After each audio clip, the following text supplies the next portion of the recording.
Untuk pertemuan kali ini, kita akan membahas bagaimana bulan dapat terbentuk dan bagaimana posisi relatifnya. Seperti biasa, mari kita masuk ke pembahasan. Terdapat beberapa teori tentang bagaimana bulan terbentuk, namun teori yang paling diterima oleh para ilmuwan yaitu teori giant impact atau tabrakan besar. Sekitar 4,5 miliar tahun yang lalu, ketika tata surya masih sangat muda terbentuk, bumi masih dalam tahap pembentukan. Pada waktu itu, bumi dikelilingi oleh beberapa benda besar seperti planetesimal dan protoplanet yang masih berputar mengelilingi bumi tanpa arah.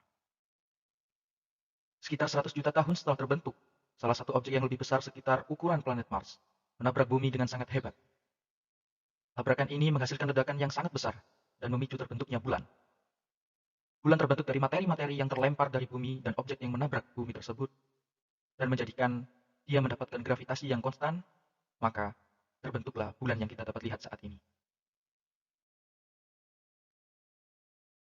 Teori ini didukung oleh banyak bukti geologis dan astronomis, termasuk komposisi kimia dan isotopik bulan yang sangat mirip dengan bumi, serta pola orbit bulan dan rotasi bumi yang saling terkait.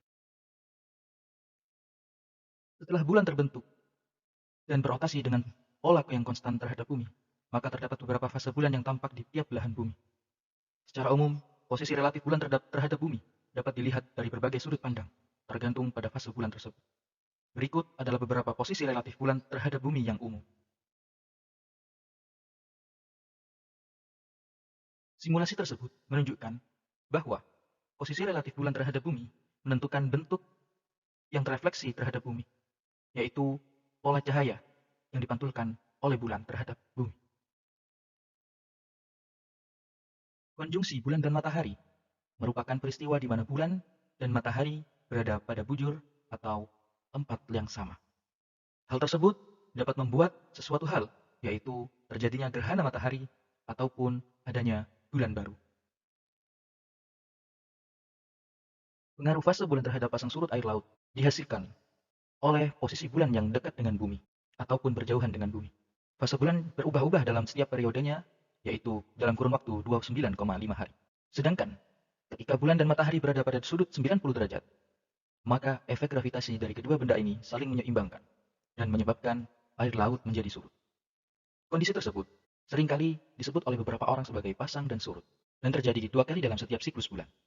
Pada fase bulan purnama dan bulan baru, pasang air laut mencapai tinggi yang maksimum, sedangkan pada fase bulan separuh, air laut mencapai tinggi minimum. Dalam jangka panjang, perubahan fase terbulan tersebut dapat mempengaruhi pola pasang surut air laut secara periode tiap tahun, yang dikenal dengan pasang surut musim. Hal ini terjadi karena posisi bulan dan matahari relatif terhadap bumi juga berubah seiring perjalanan waktu. Oke, kurang lebih itu tadi adalah proses bagaimana bulan dapat terbentuk atau tercipta dan juga beberapa fasenya. Tentunya, apa yang saya sampaikan hari ini adalah berdasarkan riset dari banyak data yang kita kumpulkan. Semua data sudah kita rangkum dan sederhanakan agar kalian dapat lebih mudah untuk memahami ke depannya. Masih akan banyak lagi pembahasan mengenai hasil penelitian saintis yang akan kita sampaikan. Terima kasih untuk kalian yang sudah simak video ini dari awal hingga akhir. Semoga bisa memberikan manfaat sekaligus hiburan buat kalian semua. Seperti biasa, sebelum meninggalkan video ini, saya selalu berharap kepada kalian untuk mengambil sisi positif pada pembahasan dan tentunya harus dibarengi juga dengan pikiran yang positif. Sekian, terima kasih.